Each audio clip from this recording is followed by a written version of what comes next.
Hey, it's Chris. So what are we talking about today? We are talking about the biggest expansions, the ones I am most excited to see in 2025. Ones that are going to make great games even more fantastic, fantastic games even more amazing, or revitalization back to your table.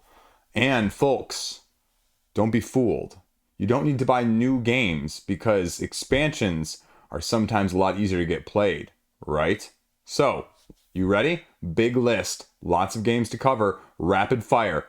Let's go. The number one expansion most anticipated in 2025 from Direwolf Digital, we have Dune Imperium Uprising Bloodlines, offering more of everything that goes with Dune Imperium Uprising as one of the best games of all time. Deck building, worker placement, all smashed into one with an upgraded version over the original Dune Imperium. Now you don't need to try and figure out which of the original expansions you can throw in and how they're going to be compatible, because it gives you an expansion that is solely compatible. You don't need to worry about that aspect of things. So, need I say more? One of the best games of all time. Whoop. Gonna get more. So I missed out on the pre-order on Direwolf Digital. I'm gonna miss out on the promo, and I am just looking to acquire it for more of an amazing thing. Right? That's short and sweet and to the point, right? Number one anticipated expansion, period. Number two, which hopefully if it goes off soon, we'll have it by the end of 2025. Level 99 Games has had a pretty quick turnaround with some of those other ones, but maybe I'll just put an asterisk by because maybe you won't see it in 2025. But that's Bullet. Bullet is getting, I'm not always a big fan of the big storage boxes, but we're getting Orange Plus and the Fan Edition. So more heroines to do this awesome real-time bag pulling, asymmetric ability wielding, head-to-head style, if you like that sort of thing, all versus the boss or even solo.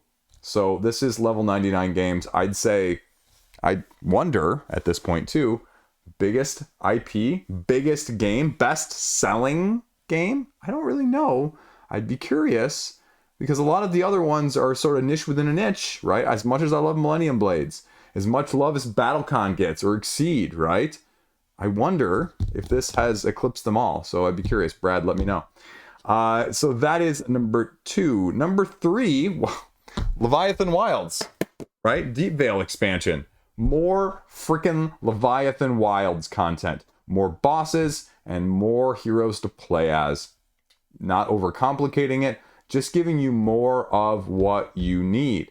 And that's the core premise of a lot of these expansions, right? I don't need, the 6 different expansions, we'll point at me, not anyone else right here, with DC United, or Marvel Multiverse United, or Fear of the Unknown, Cthulhu Death May Die Season 47, or the next iteration of Nemesis, where you're adding on mechanics, and sometimes you wonder if those mechanics are truly necessary, or they're just way overcomplicating it to make it just more head-scratching, or if they're mechanics that should have been already incorporated in the first place, or more content that should have been incorporated in the first place. I'm looking at you, Veil of Eternity artifacts. But that is the question. Or a little of these modular situations when you see it on crowdfunding or retail and they go, here's 3 different little modules, and you go, 2 of these should have been in the base game. 2 of these felt like you pulled them out to make them expansions.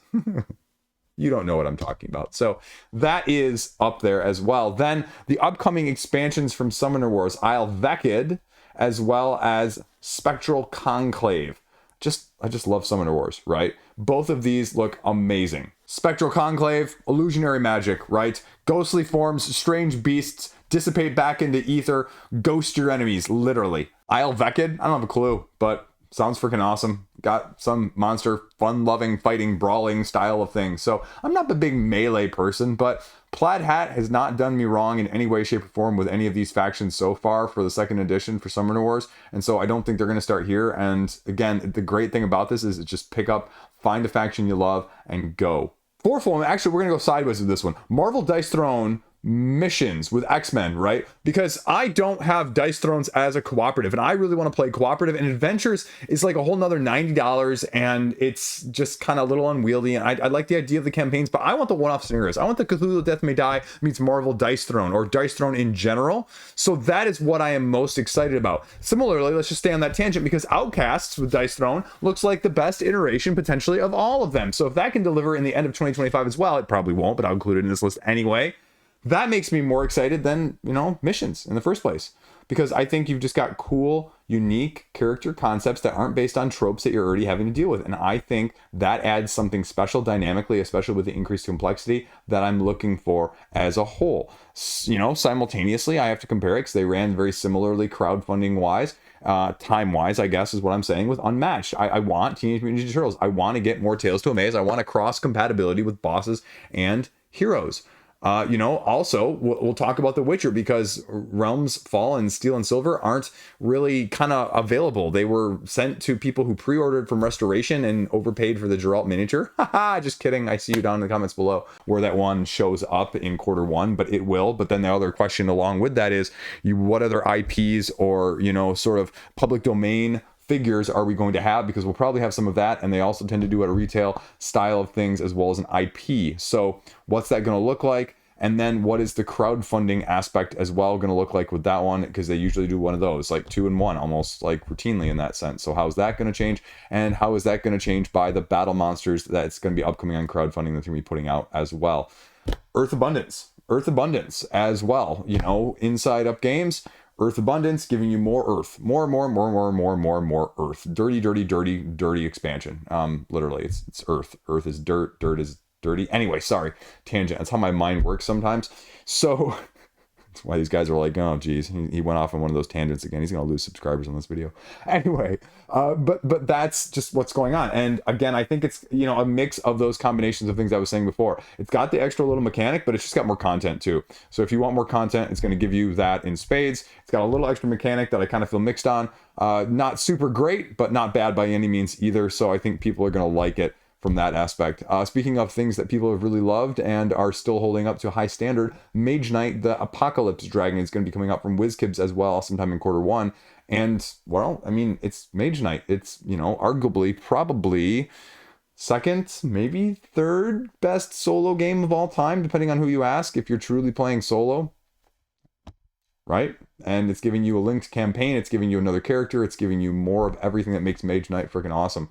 It's now making the Ultimate Edition the Penultimate Edition, but you can see if they put out like a Super Ultimate Deluxe Edition on crowdfunding sometime in the future, right? Just like we're seeing with Arc Nova. Woo, that's a whole nother thing, though. We're not counting that on this list because that campaign's going to be running in 2025, and it's not going to be arriving in 2025, so we're going to skip that altogether. Sky Team's getting an expansion, more scenarios to play through.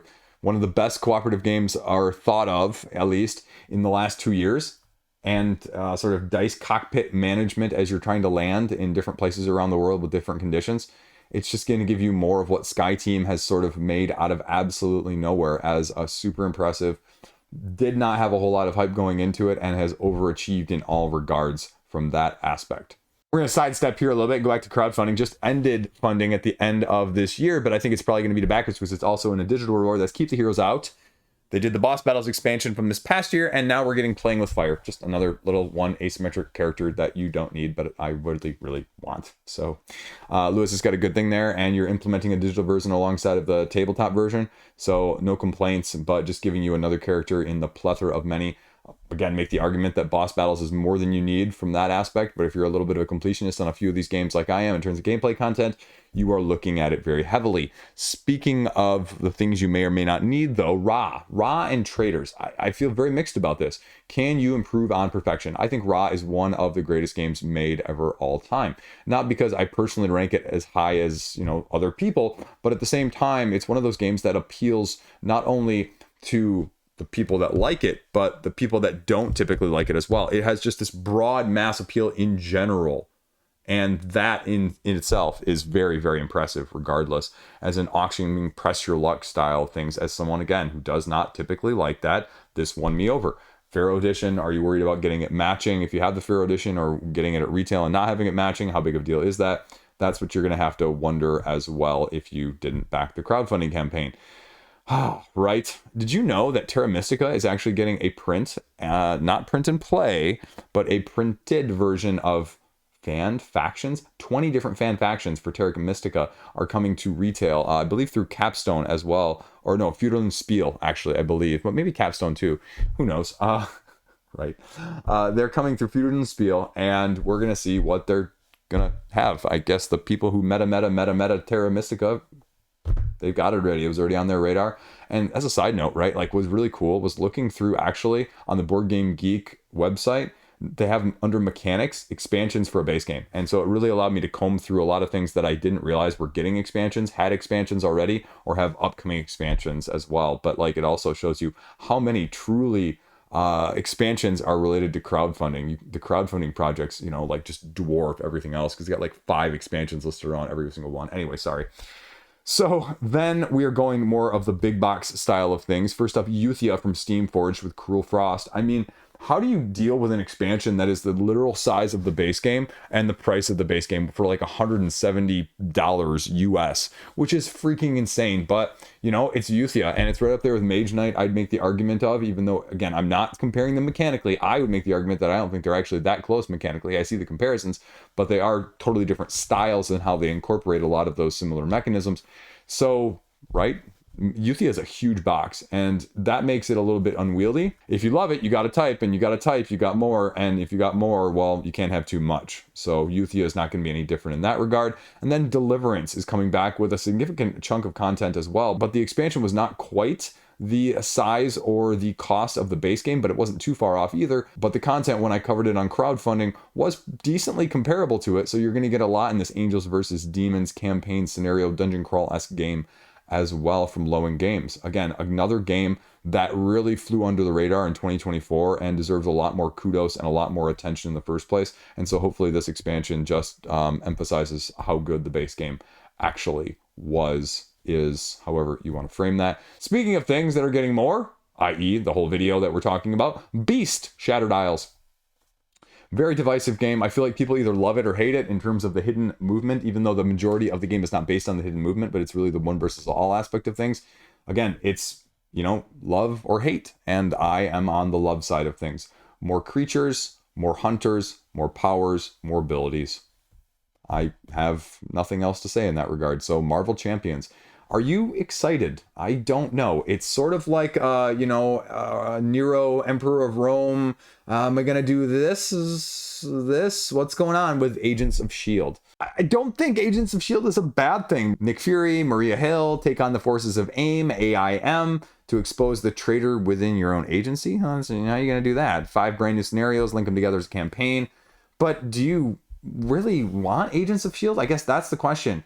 People were, I'm sick of X-Men. I'm sick of Avengers. I want other stuff. Well, we're going to see, right? Put your money where your mouth is. Is this going to sell as well as the other expansions? I don't know. But if you talk to a lot of like game stores or online game stores, Marvel Champions is like right up there with the things that sell the most, period, if they rank it from that side of things.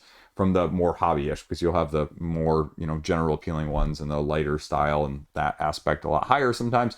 But this is going to be a great test of, our fans as interested in this as they are out of the core of Marvel in general. But again, we're talking about expansions here. So Witching Hour from Marvel United, this whole CMON cluster F that they did on the GameFound pre-order campaign, that they said, okay, we'll give like 500 copies of this super pre-order early bird, raise some cash flow there, essentially, more than anything else, it seems like. And then the rest of you can get a copy sometime from like Spin Master in June, July, which will probably turn into like September or October, given all of their other track records of, doing well with pre-orders right now. Although Marvel United as one of their biggest cash cows, maybe that'll get a little bit more attention and get moved to the front of the line. And as you know, money makes things not equal in the eyes of this world. So you get more cash, you're going to get more precedent and, favor in that way. Locked Together, one of my favorite new cooperative games from 2024 as well, is coming later this year, 2025, with the expansion, right? Just finished on crowdfunding, and it's just going to offer you more good guys, more bad guys, and more abilities to go along with it as you are chickens fighting off predators from the farm, right? Wasn't supposed to be that fun, wasn't supposed to be that good, right? Thematically speaking, chickens fighting off predators on a farm. Woo! Woo, Chris! You know what? I always say, gameplay triumphs theme. Might not be your favorite theme, but it works. You know, I just give it kudos where it is. Flock together like birds of a feather, and you're going to get more good stuff when it delivers later in 2025. Speaking of other indie-style games, Wizards of Grimoire, Shifting Sands. If you're not familiar with this two-player dueler where you have your spells lined up in the middle and you draft them and can only have so many spells and you have to get rid of them and discard them, and you know they have countdowns after you use them before they refresh. Just a refreshing take on the genre as a whole, as a standalone expansion being delivered in 2025 as well. So keep that on your radar. This, unlike a lot of the other ones on this list, because I, really tried to stay away from standalone expansions. Otherwise, it's a whole nother list as well. But this is a standalone expansion in addition, so I'm putting that out there. And Veiled Fate is bringing its 4 expansions to your tabletop in 2025 as well, if they're on time, Q1. And big fan of 3 of the 4 when it crowdfunded as well. Expansions that I said, at least 2 of them I would never play without. 1 of them I would probably play with most of the time, and 1 of them I probably would not use a whole lot.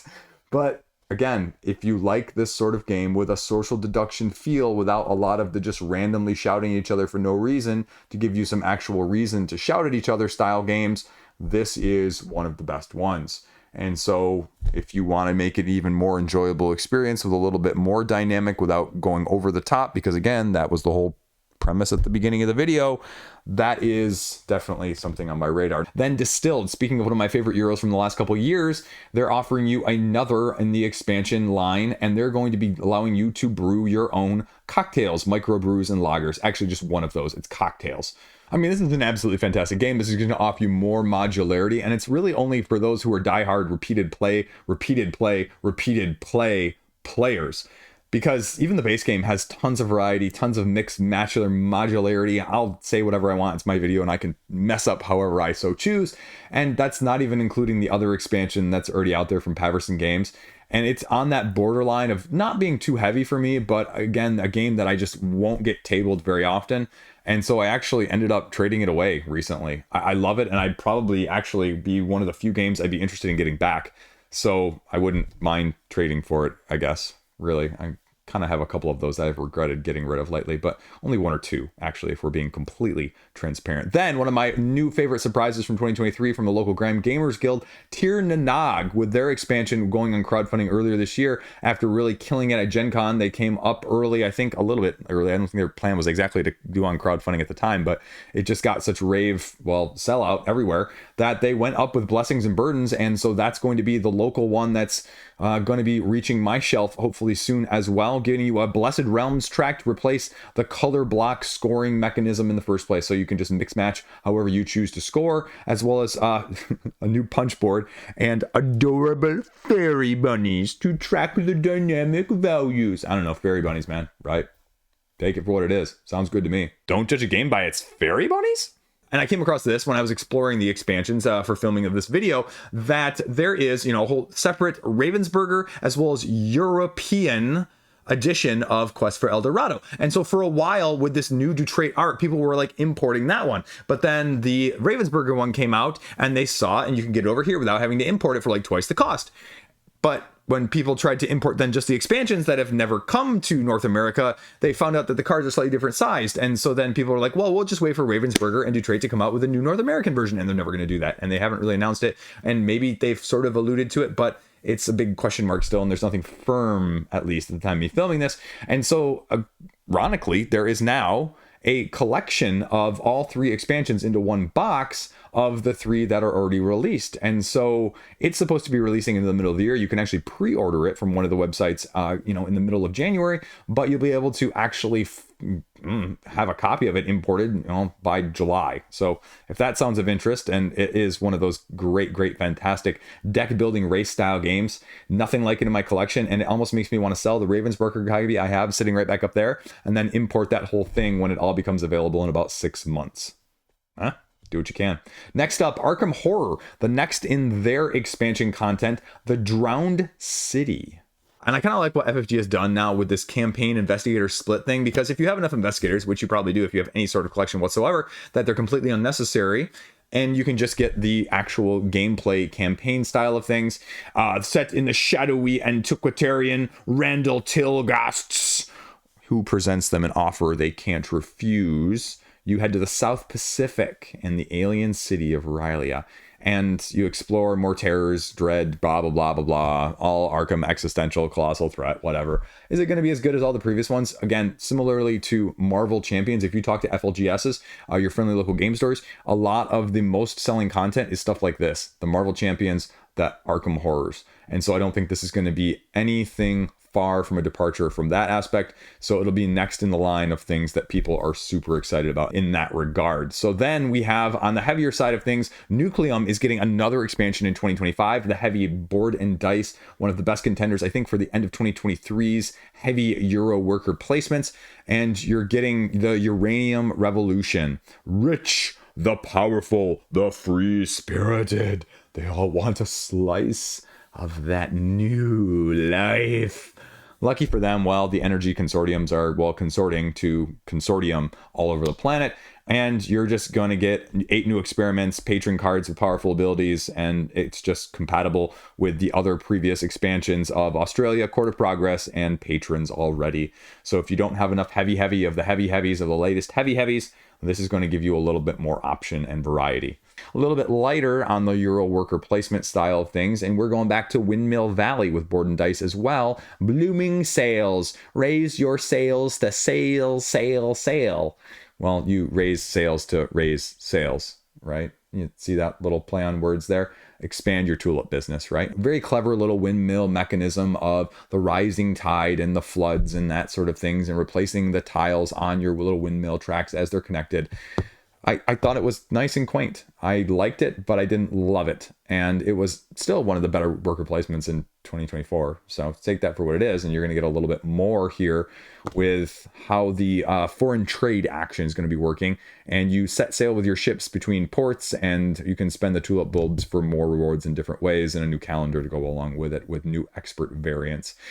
And speaking of one of the hardest games I've played in a long time, I haven't actually covered it formally on the channel, but Brother Ming sent it to me a long time ago. The Genshin Terra, based off the game, and the fan-made board game is getting an expansion as well, which is sad because the other one, I've got it sitting right there, Anna's Roundtable, the Fire Emblem one, got the cease and desist from Nintendo from him, and so that was kind of a big letdown, but he hasn't heard anything, I think, on this one, so we're going to still see, I think, crowdfunding the second expansion with this one, because I think the first expansion kind of came with the first crowdfunding campaign, and this is probably one of, if not the hardest deck builder I've ever played, as sort of an Aeon's End style vibe.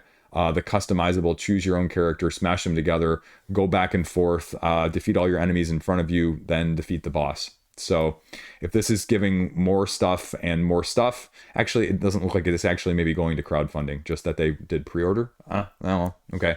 So Ming, hit me up. React, by the way, latest game, also stellar from that aspect of things. So give that a look-see as well if you're a deck building fan. And then Bloodstones from Wallace Designs, giving you the domino-style war-based game where you lay your dominoes out, sacrifice some to get others more powerful and on the board in the first place. And now you're getting 2 hidden factions in the form of Dwarves and Djinn, which are going along with a new solo mode, more maps, which are always necessary in games like this, and just giving you more asymmetry. Is it going to fix the problems or the issues that people had with the first game? Well, we'll see. But again, if you liked it, more of a good thing. Now, it'd also be amiss if I didn't talk about the Guards of Atlantis 2 expansions, which are very, very close to fulfilling at the time of me talking about this. And I'm really excited, right? This is one of those super niche games like World Spanner Factions from 2024 that I talked about, as one of my top games from, what was that, like actually 2023. You know what? Truth be told, I haven't played it a ton. I haven't gotten into the table, but it's one of those games also that I'm very happy owning. I'm very happy having, because for those few select times that it absolutely fits the niche of where you're at, what you're doing, what's going on, who's there, and how you feel that night about what's going to hit the table, I can't have enough of a game. It's an absolutely, utterly fantastic game. It's more like Millennium Blades. I do not want to get that out on a regular basis. However, when I do get it out, it is an absolutely fantastic experience based game. And so it is super high on that list from that aspect as well. Truth be told, again, I have to include Oath New Foundation expansion because it's technically, but supposedly going to be delivering in November 2025. So we'll see, because I really want some more playtesting with this. I raised almost $1 million. If it can really make Oath more accessible, if it can really get Oath better at a 2-player count, if it can get just ease of access to get to the table, it's a pipe dream for me from that aspect. But similarly to Root and the Homeland expansion, I also have to say, okay, well, do I actually need it? Am I actually getting it played enough in the first place to do it? But again, similarly to a Guards of Atlantis 2, right? There are certain things that we all have itchings for. There's certain things that we have a sweet spot for, or, you know, more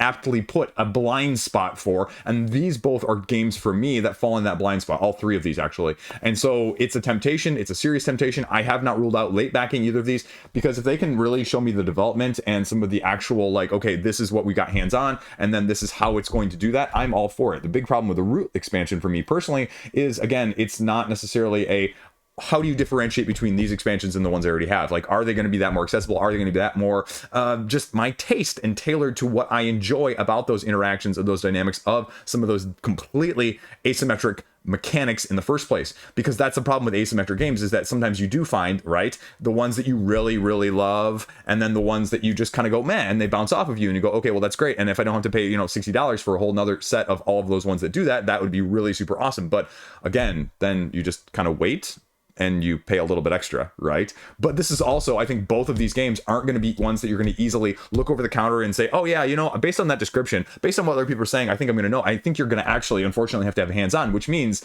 that instead of you going out and buying it, you have someone else buy it and bring it to game night instead. And that's what both of these kind of strike me as in a whole.